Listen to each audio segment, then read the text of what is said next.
northwestern Tuscaloosa County until 6:30 p.m. Central Daylight Time. At 5:52 p.m. Central Daylight Time, a severe thunderstorm was located over Shelton State Community College, or near Tuscaloosa, moving north at 20 miles per hour. Hazard, 60 miles per hour wind gusts. Source, How do you not go off? Impact. What a shame. Damage to roofs, siding, and trees.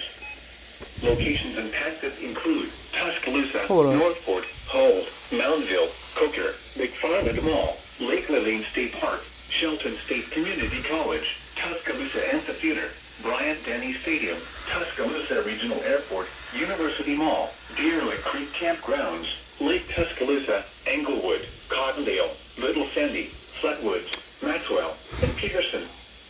For your protection, move to an interior room on the lowest floor of a building. Repeating, a severe thunderstorm warning has been issued until 6:30 p.m. Central Daylight Time for the following county: Tuscaloosa, Alabama,